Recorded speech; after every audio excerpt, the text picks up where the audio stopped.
नमस्कार बच्चों, मैं डॉक्टर प्रियंका शर्मा राजकीय महाविद्यालय लक्ष्मणगढ़ अलवर से गृह विज्ञान की सभी छात्राएं जो कि बीए पार्ट 2 की हैं, हम इस समय पेपर 1 पढ़ रहे हैं। आज हम पढ़ेंगे शारीरिक विकास के नियम। शारीरिक विकास का जो सबसे पहला नियम है वो है निश्चित विकास चक्र का नियम। शारीरिक विकास एक निश्चित विकास चक्र के नियम के अनुसार होता है। यही कारण है कि विभिन्न आयु स्तरों में शारीरिक विकास की गति भिन्न भिन्न होती है। उदाहरण के लिए गर्भकालीन अवस्था में गर्भस्थ शिशु का विकास अत्यंत ही तीव्र गति से होता है। यही कारण है कि गर्भाधान के समय जिस जाइगोट का आकार मात्र एक पिन के नोक के बराबर होता है, वो 9 महीने में ही पूरा करते करते पूर्ण मानव शिशु का रूप ले लेता है। शिशु जन्म से लेकर 2 वर्ष तक की अवस्था तक शारीरिक विकास की गति तीव्र रहती है। फिर 3 साल से 11 साल तक की अवस्था तक विकास की गति मंद हो जाती है और फिर दोबारा प्यूबर्टी अवस्था में से किशोरावस्था तक शारीरिक वृद्धि की गति तेज़ हो जाती है। परिपक्व अवस्था को प्राप्त करते करते शारीरिक विकास की गति रुक जाती है। अतः शारीरिक विकास चक्र के कारण ही बालक कभी कभी नवजात शिशु, कभी बालक, कभी किशोर और कभी प्रौढ़ तो कभी वृद्ध कहलाता है। दूसरा नियम है निश्चित दिशा का नियम। बालक का शारीरिक विकास एक निश्चित दिशा में होता है। शरीर के प्रत्येक अंग एक निश्चित दिशा में ही विकसित होते हैं। यदि एक नवजात शिशु के विकास का अध्ययन किया जाए तो पता चलता है कि शिशु का सर अन्य अंगों की अपेक्षा अधिक बड़ा और विकसित होता है। बालक करवट लेने से पहले अपने सर को घुमाना सीखता है, फिर अपनी आँखों को घुमाना सीखता है तथा अपनी माँ को पहचान लेता है। सर के बाद ही धड़ का विकास होता है, फिर हाथ का और सबसे बाद में पैरों का। यही कारण है कि बालक सबसे अंत में खड़ा होना और चलना सीखता है। विकास का यह क्रम जीवन पर्यंत चलता रहता है। तीसरा नियम है लयात्मक विकास का नियम। यदि नवजात शिशु के शारीरिक विकास का अवलोकन किया जाए तो पता चलता है शारीरिक विकास एक लयबद्ध तरीके से होता है।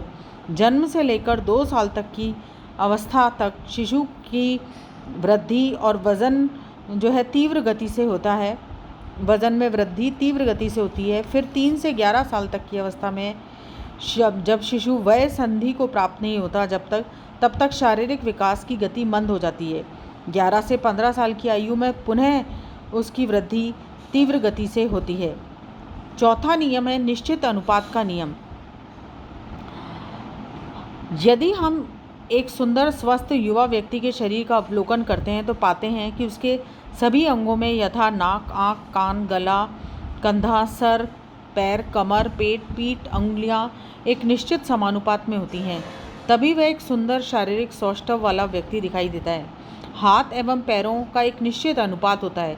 हथेलियों, उंगलियों में भी एक निश्चित अनुपात होता है।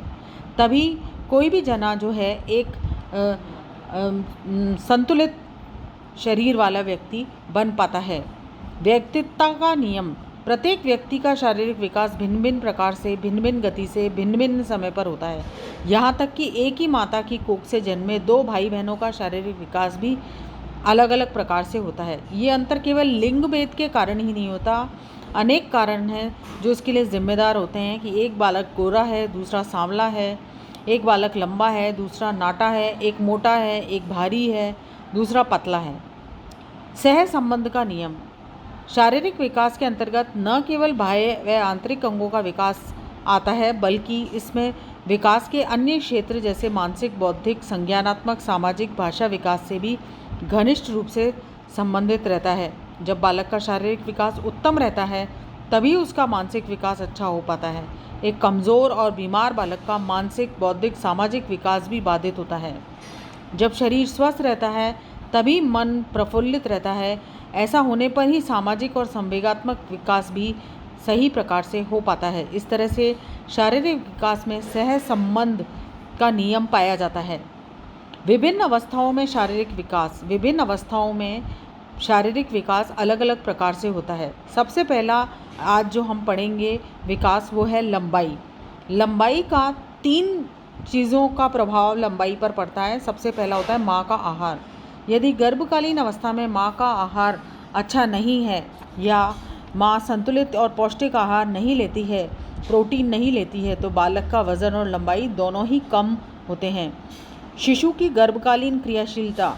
यदि बालक गर्भ में क्रियाशील रहता है तो जन्म के समय दुबले पतले कम वज़न वाले होते हैं, क्योंकि क्रियाशील बालकों की ऊर्जा उनकी क्रियाशीलता में ही अपव्यय हो जाती है।